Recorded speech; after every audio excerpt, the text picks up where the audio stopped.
Oi, gente, bom dia. Espero que todos estejam bem. Pessoal, esse é o segundo dia de devocional aqui no nosso canal. Eu estou muito feliz de vocês estarem aqui, de estarem assistindo esse vídeo, a este tempo de meditação. Se você ainda não é inscrito no nosso canal, por gentileza, se inscreva, curta o nosso vídeo. Isso nos incentiva bastante a continuar, a permanecer. Então, se possível, se inscreva no canal, curta o nosso vídeo, deixe um comentário para a gente poder continuar também nessa jornada. Gente, hoje, como vocês podem ver, nós temos esse título aqui, né? A importância do movimento na jornada com Deus. É o título do nosso devocional dessa manhã. Ontem nós estávamos conversando sobre termos uma nova visão de Deus, ok? Nós falamos um pouco sobre isso ontem e foi muito bom, foi um tempo muito poderoso. Eu tenho certeza que muitas pessoas foram abençoadas. Mas essa nova perspectiva que Deus nos dá, essa nova visão que Deus nos dá a respeito da nossa vida, a respeito daquilo que está acontecendo à nossa volta, né? Esse olhar de fé, esse olhar espiritual, exige de nós um comportamento, exige de nós uma postura, um movimento, ok? E esse é um dos assuntos que eu trato lá no nosso livro, né? Um ano extraordinário com Deus. Esse livro deve chegar para a gente na semana que vem. Hoje é terça, então deve chegar na quinta-feira que vem. Estou muito animado, com muita expectativa, e você já pode fazer a sua reserva por intermédio do nosso site, ou então pelo WhatsApp, ok? Nós temos o nosso grupo de devocional no WhatsApp, lá você vai conseguir conversar com os administradores lá do grupo e fazer a sua reserva desse livro, ok? Então, gente, ontem nós falamos sobre visão e hoje nós vamos falar um pouco sobre o movimento. O título é esse, a importância do movimento na jornada com Deus. Eu estava meditando sobre algumas coisas e mais uma vez o Espírito Santo ele tem me desafiado na fé, me desafiado nas minhas ações, na minha postura. Eu quero compartilhar um pouco daquilo que eu tenho aprendido com o Senhor Jesus nessa manhã para a sua vida, ok? Para a nossa vida, em nome de Jesus. Vamos lá, primeiro de tudo, vamos ao versículo, né? O versículo que eu separei para a gente é de Mateus 14, que é o momento onde Pedro anda por sobre as águas, né? Acho que todo mundo, de certa forma, já ouviu falar ou conhece essa narrativa. Está escrito o seguinte, lá em Mateus 14, 29. Venha, respondeu Jesus. Então Pedro desceu do barco e caminhou sobre as águas em direção a Jesus, ok? Então, no contexto, os discípulos estavam navegando em alto mar e veio uma grande tempestade e de repente eles acharam que iriam afundar, né, por conta daquela tempestade, mas Jesus ele aparece andando no meio das ondas. E aí eles pensam a princípio que é um fantasma, pensam que é algum tipo de assombração. Imagina só que loucura. Mas o fato é que Jesus ele aparece e ele fala que eles não deveriam se preocupar porque é ele que estava ali. Pedro meio que duvida disso, então Jesus faz esse convite. Olha, Pedro, já que você está duvidando, então saia do barco, meu querido. Vem aqui e testemunhe que sou eu.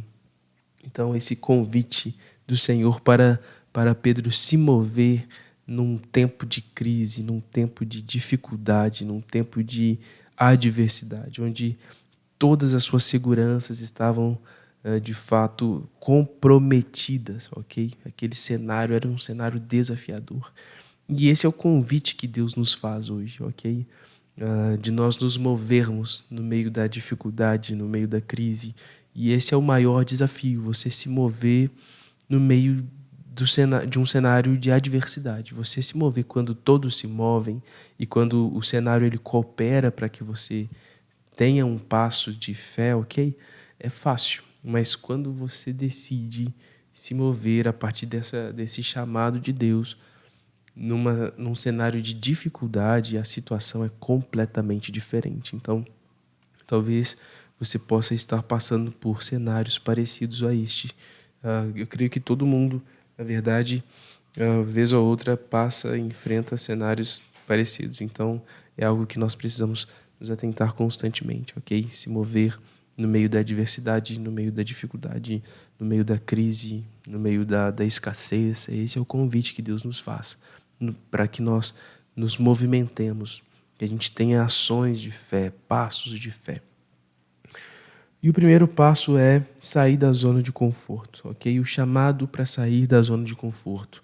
Zona de conforto é segurança, tá bom? Então, nessa história, por exemplo, onde que tem conforto nessa história? Em lugar nenhum, porque do lado de fora do barco é tempestade, mas dentro do barco também você tem o risco do barco afundar. Então, aonde que está o conforto nessa história? Então, a zona de conforto, ok? Não é conforto necessariamente, mas é uma sensação de segurança, de estar no controle. Então a crise chegou, você está comprometido, realmente vai afundar o navio, mas querendo ou não, o navio ainda te traz um certo tipo de segurança, dá um certo tipo de estabilidade para sua mente, para o seu coração. Então, o conforto nessa história, a gente sabe que não é conforto. Quem está na crise não tem conforto, gente. Se você está passando dificuldade, qual o conforto que você tem? Vamos ser sinceros aqui, né? Então, vamos supor, se você está passando dificuldades com as contas, na alimentação, no seu sono, no seu relacionamento, que conforto que você tem?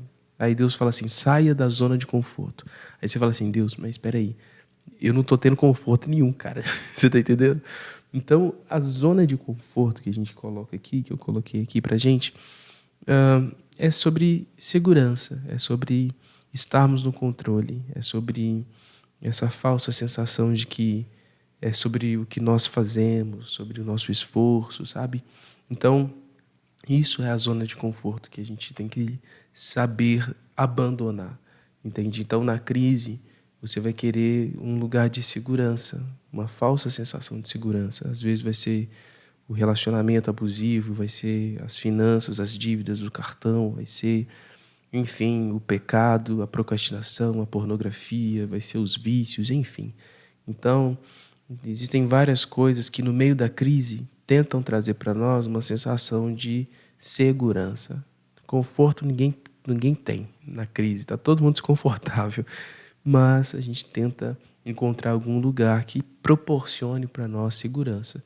E convenhamos, nessa história que a gente leu, se você está numa tempestade e só tem duas opções, ou ficar no barco ou descer, o mais seguro, aparentemente, é permanecer no barco, né? Permanecer ali. Nem que sobre aquele pedacinho de madeira, igual no filme do Titanic. Então é melhor você ficar em cima do barco, em cima ali daquela estrutura. Mas Deus, ele nos chama para sair disso, para sair desse lugar de conforto, entre aspas, né? Esse lugar de segurança. Ele nos chama a dar um passo de fé. Então eu não sei qual é o seu lugar de segurança nessa manhã, mas saiba disso. Você precisa dar um passo de fé. Se você quer viver o sobrenatural de Deus, não tem como. Você precisa se mover nessa perspectiva. Se o Senhor te mostrou pela fé um lugar, e por mais louco que possa parecer estar naquele ambiente, dê um passo de fé, porque se é de Deus, vai permanecer. Segundo ponto é o desafio de caminhar em meio às incertezas, ok? Então isso pode parecer um pouco similar à zona de conforto, mas não. Por quê? Porque Pedro ele foi chamado para caminhar num lugar de instabilidade, ok? Num lugar de total instabilidade. Não tem como você dar passos firmes por sobre as águas, isso é fato. Mas isso traz para nós um entendimento claro, que nós devemos caminhar mesmo diante as incertezas ou as coisas ilógicas que aparentemente nós estamos enxergando, ok? Então, nós temos esse desafio de caminhar mediante as incertezas, as dificuldades, de caminhar mediante esse cenário de adversidade. Então, Deus, ele sempre vai nos chamar para sair de uma zona de segurança, de uma zona de conforto. No meio da crise, Deus ele vai te fazer um convite, e esse convite vai ser para você andar mesmo diante de incertezas, entende? Então, a única certeza que a gente tem é o chamado de Deus. A única certeza que a gente tem é a voz do Senhor, é saber que Ele está ali nos esperando, mas tirando isso, realmente é um cenário que você precisa confiar, aprender a confiar em Deus. Assim como o povo saiu do Egito, eles foram para um lugar de incerteza, de insegurança, mas eles caminharam, eles passaram por aquilo, porque eles acreditavam na palavra de Deus. Então, o segundo ponto é caminhar em meio às incertezas. E para a gente finalizar o nosso devocional de hoje, o poder da obediência no primeiro passo. Então, gente, olha só que interessante. O primeiro passo é o passo decisivo, ok? Então, Deus ele te chama à obediência no primeiro passo. Como que nós podemos aplicar isso na nossa vida? Pedro ele viveu o milagre de Deus. Ele andou por sobre as águas. Foi um tempo poderoso. Ele foi ali diante do Senhor, mas pastor, o Pedro afundou. Ok, ele afundou, mas de todos os discípulos, ele foi o único que teve essa experiência.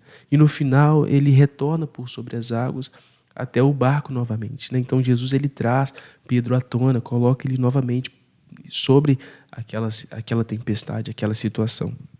Então, olha só que interessante.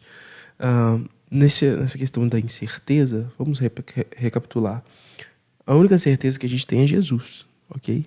É manter os olhos fixos em Jesus, é abrir mão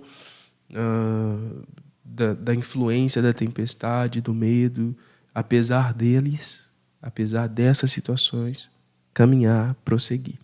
Agora, o poder da obediência no primeiro passo diz respeito ao quê? A sua postura inicial mediante ao chamado e ao convite de Deus. Então, não adianta você querer servir ao Senhor em grandes coisas se você não consegue obedecê-lo em pequenas coisas. Então, o simples fato de nós estarmos aqui nessa manhã, dedicando um tempo de oração, de aprendizado, de leitura, é o primeiro passo. Diante um dia de 24 horas, você despertou 6 da manhã e o seu primeiro passo foi obediência. Foi orar, foi pegar a sua Bíblia, foi ler o seu devocional, foi assistir ao seu devocional. Esse é o poder do primeiro passo.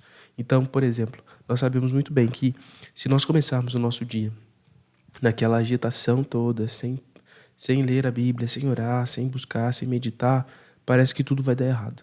Mas quando nós tiramos ali aquele primeiro momento do nosso dia para poder orar, para poder buscar a Deus, para poder meditar, parece que tudo dá certo, entende? Então esse é o poder do primeiro passo.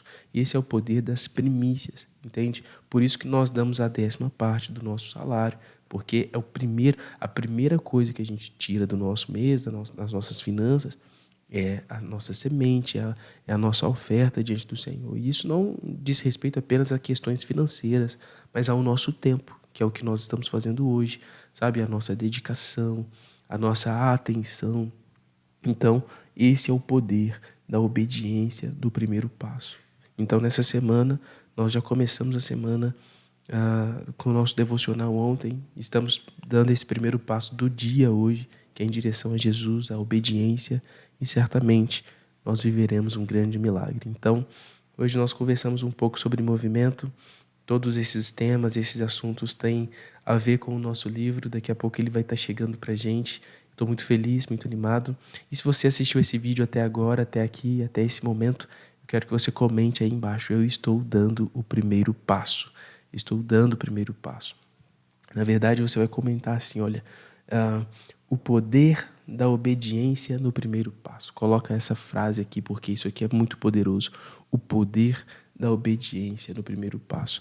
Nós escolhemos a melhor parte, nós escolhemos a obediência, nós escolhemos nos posicionar diante do Senhor de uma forma que atenda ao seu convite e que nos faça nos mover de uma forma ousada, de uma forma sobrenatural, em nome de Jesus, amém? Então deixe o seu comentário, escreva aí o poder do primeiro passo. Não sei qual vai ser o seu primeiro passo, talvez o seu primeiro passo foi esse devocional de hoje, mas talvez você precise dar alguns outros passos de fé, abandonar alguns lugares de segurança, ok? Parar de olhar para as adversidades, para as incertezas, fixar o olhar em Jesus.